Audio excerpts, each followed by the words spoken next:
নমস্কার, সবাই কেমন আছেন? আশা করি সবাই খুব ভালো আছেন। আমিও খুব ভালো আছি। তো চলুন প্রতিদিনের মতো আজকের ব্লগটা এখন থেকে শুরু করি। আজকে রবিবার আর আজকেও আমার সকালটা শুরু হলো মায়েদের বাড়ি। তো সকালটা উঠেই আমি চলে এলাম পুকুর পাড়ে। কি সুন্দর একটা সবুজ দৃশ্য না? চলুন দেখি। সকালবেলায় মা চালটা ভিজিয়ে দিয়েছে আজকে বিরিয়ানি রান্না হবে বলে। আজকে আমাদের সবার পছন্দের একটি খাবার রান্না হবে বিরিয়ানি। আর সেই আনন্দে বোধহয় আকাশটাও কি সুন্দর ঝলমলে রোদ্দুর উঠেছে। দেখুন কি ভালো লাগছে আজকে ওয়েদারটা। কতদিন পর সকালে রোদ দেখলাম। এখানে পিসি মোরলা মাছ ভাজছেই দেখুন। দাদা কতটা মোরলা মাছ নিয়ে এসেছে, খুব টাটকা। আর এখানে পিসির মেয়ে ভাজছে বিরিয়ানির মাংসটা, পরিষ্কার করেও ধুচ্ছে কত সুন্দর করে দেখুন। তবে আমিও চলে এসেছি ওকে একটু হেল্প করব বলে। আর এই ভিডিওটা আরোই এখন তুলে দিচ্ছে। কি সুন্দর না? ও এখন পরিষ্কার করে করে মাংসগুলো ধুচ্ছে। এই দেখুন পিসু এখানে মোরলা মাছ ভাজছে। তো চলুন, আমি আবার একটু মাছ কিনেছি, তো সেই মাছটা আপনাদেরকে দেখাই। হঠাৎ করে পাড়ায় আসলো পুরো জ্যান্ত কাতলা মাছ, তো সেই জন্য একটু নিলাম। দামটাও খুব কমে পেলাম, 250 টাকা করে কেজি নিল জানেন। তো ওই জন্য একটা নিয়ে নিলাম, দাদা আর আমি হাফ হাফ করে নেব বলে।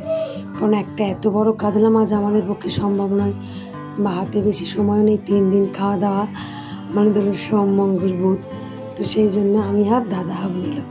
আর মাছটা একদম টাটকা ছিল। এটা বিরিয়ানির আলু, আর দাদা এখানে বিরিয়ানির মশলাটা কষছে। চিকেনটা ভালো করে সুন্দর করে ভেজে ভেজে তুলে রেখেছে আগেই, যেরকম গতবার করেছিল আপনাদেরকে দেখিয়েছিলাম। আর এখন সেই মাংসটাই এই গ্রেভিটার মধ্যে দিয়ে একটু সামান্য জল দিয়ে ফোটাবে।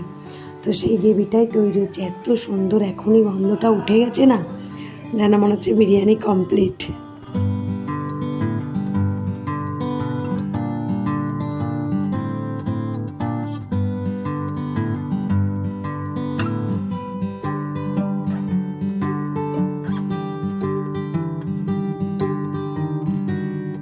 এদিকে আমার বড় পিসির ছেলে আর বৌমা আসার কথা ছিল, তারাও এসে গেছে। তাই আমি একটু মিষ্টি নিয়ে ওদেরকে দিতে এলাম। এই যে দেখুন, ওই দাদা, বৌদি আর বৌদির ছেলে। এই যে, আর মাম্পির বড় তো আজকে এসেছে। তো আমাদের বাড়িতে আজকে একদম আত্মীয়তে গম গম করছে। বিরিয়ানির জন্য আমি এখানে স্যালাড কেটে নিয়েছি, আর দাদা বিরিয়ানিটা সবার জন্য এখানে তুলছে। আর তার সাথে বৌদি একটু রায়তাও তুলছে। কি দারুণ গন্ধ বেরিয়েছে বিরিয়ানিটা। দাদা কিভাবে বিরিয়ানি বানায় এর আগে আপনাদের সাথে শেয়ার করেছি। সেটা তখন ছিল ষষ্ঠী, তাই তো? জামাই ষষ্ঠীর পরের দিনে কিন্তু এইভাবেই দাদা বিরিয়ানি বানিয়েছিল, তখন সেই ভিডিওটা দিয়েছিলাম। আর আজকে ফুল ভিডিওটা দিতে পারলাম না, কারণ সবাই মিলে একসাথে আছি তো, হো হো করে সময়গুলো কিভাবে যে কেটে যাচ্ছে বুঝতেই পারছি না। ভিডিও তোলার কথাই আমার মনে পড়ছে না, শুধু আনন্দ করছি। সারা দিনটা কীভাবে কেটে গেল। এখন সন্ধ্যা হয়ে এলো। এই দেখুন দাদার ছেলে আমাকে চুম দিচ্ছে, কি সুন্দর দেখুন। ওর বয়স 10+, কিন্তু ওর মধ্যে এখনও যে শিশু শিশু ভাবটা রয়েছে দেখুন। ও একটু দুর্বল। তো চলুন, এখন আমাদের কিন্তু সবার মন খারাপ, কারণ একটাই, পিসিরা চলে যাবে। ছোটো পিসি আজকে বাড়ি চলে যাবে, তার সাথে গুল্লুও চলে যাবে, আর নাম গুল্লু। তো আর কি বলবো, মনটা এত খারাপ লাগছে, বলার মতো নয়। আমাদের সবার আজকে মন খারাপ। দাদা, বৌদি, ছোটো মাম্পি, পিসি সবাই আজকে বাড়ি ফিরে যাবে, কারণ কাল সকাল থেকেই ছোটো মাম্পির অফিস আছে। তো কাউকে আমরা আটকে রাখতে পারলাম না, সবাই বেরিয়ে যাচ্ছে। এখন একটা বিদায় বেলা, সবার মনে খুব দুঃখ। সবাইকে থাকতে বললাম পরের দিন সকালে যাওয়ার জন্য, কিন্তু কাউকে আটকে রাখতে পারলাম না। ওরা একটি ওলা বুক করেছিল, তো সেই গাড়িটাই আমাদের বাড়ির সামনে এখন। তো চলো, ওরা তো বাড়ি ফিরে যাচ্ছে, টাটা দিয়ে দিই আমরাও।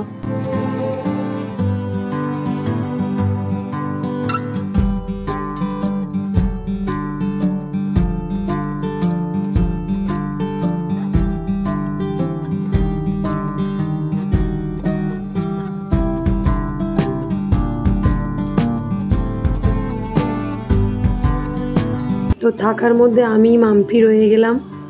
তো রাত্রের বেলা একটু ডিমের তরকারি হবে, আর তার সাথে হবে গরম গরম ভাত। তো তো ডিম কষা, আলু সিদ্ধ আর একটু মুসুরির ডাল হবে, তার সাথে থাকবে গরম গরম ভাত। আর সেই তরকারিটা মানে ডিম কষাটা মাম্পি বললো আমি বানাবো আজকে। তো বোনই বানাচ্ছে আজকে ডিম কষা, ওর হাতের ডিম কষা খাবে সবাই বলল। আর এদিকে ভাত ফুটছে। তো আর এদিকে মা একটু পেঁয়াজ শুকনো লঙ্কা ভেজে রেখে দিয়েছে, এটা আলু সিদ্ধ দিয়ে মাখাবে, মানে আলুর চখা বানাবে আর কি। ডিমটা ভেজে তুলে রেখেই ও ডিমটা কষার জন্য মানে মশলা কষার জন্য কড়াইয়ে তেল দিয়ে দিয়েছে, ডালচিনি শুকনো লঙ্কা সবটাই দিয়েছে, তারপরে পেঁয়াজটা ভাজছে। পেঁয়াজটা ভাজা ভাজা হয়ে আসার পরে টমেটোটা ও দেবে। পেঁয়াজটা একটু সময় নিয়েই ভাজছে, বললো দিদি একটু পেঁয়াজটা ভাজতে সময় লাগবে, কারণ ডিমটা যেহেতু কষা হবে বেশিক্ষণ আর জল দিয়ে ফোটাবো না, তো একটু লাল করে পেঁয়াজ ভাজলে গন্ধটা সুন্দর ওঠে কিন্তু। আর এরপরে টমেটোটা দিয়ে একটু ভাজতে থাকলো। তবে টমেটোটা দেওয়ার পরে কিন্তু আদা রসুন সব কিছুই দেবে। আর এদিকে দাদা আলু সিদ্ধগুলো ছাড়াচ্ছে। আলু সিদ্ধটা প্রেশার কুকারে করে করা হয়ে গেছে, তারপরে আবার ডাল সিদ্ধটা প্রেশার কুকারে বসানো হবে। পরপর একটা একটা করে রান্না হতে হতে প্রায় 10টা বাজে জানেন। এখনও কিন্তু রান্না কমপ্লিট হয়নি। তারপরে আমাদের খাওয়া দাওয়া করতে করতে অনেকটা রাত হবে, মানে আজও আমাদের ঘুমাতে ঘুমাতে মানে বিছানায় যেতে যেতে প্রায় ধরুন 12টা। তো সবাই মিলে থাকলে যা হয় তাই না। তো এই আনন্দটা আর কতক্ষণের জন্য, আর কিছুক্ষণের জন্য। আসলে কাল সকাল হলেই আমরা যে যার মতো সেটা বাড়ি ফিরে যাব। আসলে আজকে বৃষ্টির জন্যই বোন রয়ে গেল। হঠাৎ করে বিকাল থেকে তো এত বৃষ্টি। আমার একটা অনুষ্ঠানে যাওয়ার কথা ছিল, কবিতার অনুষ্ঠানে, সেখানেও আমি যেতে পারলাম না, সেটা ছিল সরারহাট।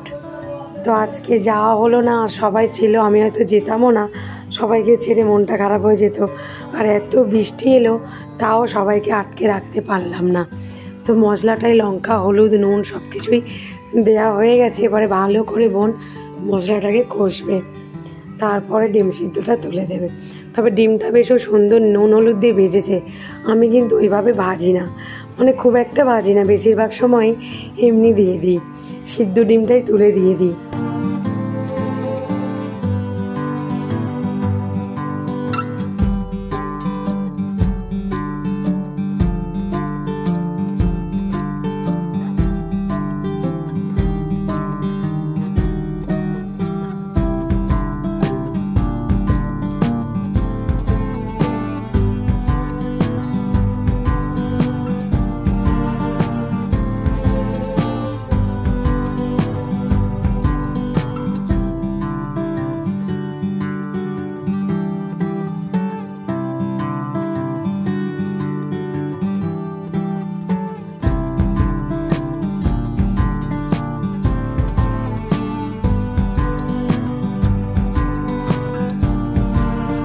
এদিকে কষানো হয়ে এসেছে, এবার ডিম সিদ্ধটা তুলেই কমপ্লিট হয়ে যাবে আজকের এই ডিম কষা।